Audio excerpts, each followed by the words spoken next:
बिस्मिल्लाहिर्रहमानिर्रहीम। अस्सलाम वालेकुम dear students, welcome to spirit learning management system. Chapter 2 के नेक्स्ट लेक्चर का हम जो है वो यहाँ पर आगाज़ करने जा रहे हैं। उम्मीद करता हूँ पिछले शॉर्ट क्वेश्चंस को आपने अच्छे तरीके से तैयार कर लिया होगा। क्लासिफिकेशन और उसकी टाइप्स और बेसिस को आपने अच्छे तरीके से जो है वो याद कर लिया होगा। अब हम मज़ीद कुछ डेफिनेशंस की तरफ मूव कर रहे हैं। तो यहाँ पर सबसे पहले हम बात कर लेते हैं क्लासिफिकेशन की। तो क्लासिफिकेशन किस तरह की होती है। वन वे क्लासिफिकेशन भी होती है, टू वे क्लासिफिकेशन भी होती है, थ्री वे क्लासिफिकेशन भी होती है, और जब थ्री से ज़्यादा हो जाती है तो मैनी वे क्लासिफिकेशन में हम इसको ट्रांसफ़र कर देते हैं। तो वन बाय वन हम इन क्लासिफिकेशंस के बारे में पढ़ लेते हैं। ये होती क्या हैं कि जब डाटा को क्लासिफाई किया जाता है सिर्फ एक कैरेक्टरिस्टिक्स की बेस पर, तो उसे क्या कहते हैं, वन वे क्लासिफिकेशन कहते हैं। जैसे हम जो है वो डाटा को अरेंज कर लेते हैं अकॉर्डिंग टू जेंडर। हम डाटा को अरेंज कर लेते हैं जी ओनली अकॉर्डिंग टू रिलीजन। तो ये कौन सा डाटा होगा, ये हमारे पास ये कौन सी क्लासिफिकेशन होगी, ये वन वे क्लासिफिकेशन होगी, जिसमें हम किसी एक जो है वो एट्रीब्यूट या एक कैरेक्टरिस्टिक्स को जो है वो हम डिसाइड कर लेते हैं कि हमने उसकी बेसिस पर जो है वो क्लासिफिकेशन करनी है। टू वे क्लासिफिकेशन क्या होती है कि जिसमें हम दो जो है वो कैरेक्टरिस्टिक्स को इन्वॉल्व कर लेते हैं क्लासिफिकेशन करने के लिए, कि जैसे हम जेंडर और जो है वो जेंडर के साथ हम इन्वॉल्व कर रहे हैं रिलीजन को भी। तो ये क्या हो जाएगा, टू कैरेक्टरिस्टिक्स को एट अ टाइम हम डील कर रहे हैं। यहाँ हम जो है वो रिलीजन और ज्योग्राफिकल रिलीजन लोकेशन को जो है वो इन्वॉल्व कर लेते हैं एट अ टाइम। तो ये क्या कर रहे हैं, ये यहाँ पर भी हम टू वे क्लासिफिकेशन के अकॉर्डिंगली डाटा को अरेंज कर रहे हैं, टू कैरेक्टरिस्टिक्स को हम इन्वॉल्व कर रहे हैं। जैसे एग्जाम्पल जो है वो वन वे क्लासिफिकेशन की हमने यहाँ पर लिखी भी है, वो क्या है कि the population of a country may be classified by that religion as Muslims, Christians, Hindus. तो ये क्या होगा, ये वन वे क्लासिफिकेशन होगी कि हम एक ही कैरेक्टरिस्टिक्स यानी रिलीजन को इन्वॉल्व कर रहे हैं। इसी तरह से नीचे भी एग्जाम्पल देख लें तो for example population of a country is classified by the religion and the geographical location, like how many people with different religions live in Lahore, Islamabad, Karachi, etc. जैसे हमने डिफरेंट एरियाज के different cities के नाम involve कर लिए गए, किस city में जो है वो कितने कितने लोग किस रिलीजन से रह रहे हैं। तो ये क्या होगा, ये टू वे क्लासिफिकेशन हो जाएगा। इसमें हमने दो चीजों को इन्वॉल्व कर लिया, रिलीजन भी आ गया, जियोग्राफिकल लोकेशन भी आ गया। तो नेक्स्ट है हमारे पास है जी three way classification. Three way classification क्या होती है, जिसमें हम तीन कैरेक्टरिस्टिक्स को इन्वॉल्व कर लेते हैं। जैसे हम मिसाल के तौर पर हमने एक दुनिया में जो है वो की पॉपुलेशन जो है वो उसको क्लासिफाई करना है according to religion, literacy and sex. यानी हम जेंडर के अकॉर्डिंगली और खानदगी के अकॉर्डिंगली और साथ में हम उनकी जो है वो रिलीजन के अकॉर्डिंगली हम डाटा को जब अरेंज कर रहे हैं, तीन कैरेक्टरिस्टिक्स को जब इन्वॉल्व कर रहे हैं यहाँ पर, तो ये कौन सी क्लासिफिकेशन हो जाएगी, फ्री वे क्लासिफिकेशन।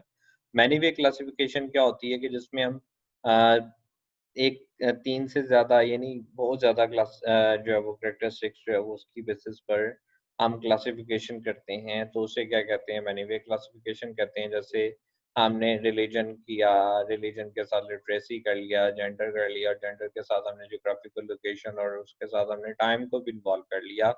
तो ये यानी मल्टीपल कैरेक्टरिस्टिक्स को हम एक वक़्त में डील कर रहे हैं। 3 से ज़्यादा मल्टीपल कैरेक्टरिस्टिक्स को हम डील करेंगे, तो ये कौन-सी क्लासिफिकेशन हो जाएगी, मैनी वे क्लासिफिकेशन हो जाएगी। तो क्लासिफिकेशन को क्वालिटेटिव डाटा के अकॉर्डिंगली जब हम देखते हैं तो टू फोल्ड डिवीजन है, थ्री फोल्ड डिवीजन है और मैनी फोल्ड डिवीजन है इनमें। तो टू फोल्ड डिवीजन किसको कहते हैं कि जब हम डाटा को क्वालिटेटिव डाटा को क्लासिफाई कर रहे हैं और हम इनकी क्लासेस को डिवाइड कर देते हैं टू सब क्लासेस में, तो उसे क्या कहेंगे, टू फोल्ड डिवीजन कहेंगे या इसको डिक्टोमी भी कहेंगे। और इसमें से एक कैरेक्टरिस्टिक्स जो है वो दूसरी कैरेक्टरिस्टिक्स को जो है वो पोजेस नहीं कर रही, यानी दोनों एक दूसरे को डिस्टर्ब नहीं करते। दोनों का आपस में एक दूसरे के साथ रिलेशन जो है वो इस तरह से है कि दोनों का आना ज़रूरी है।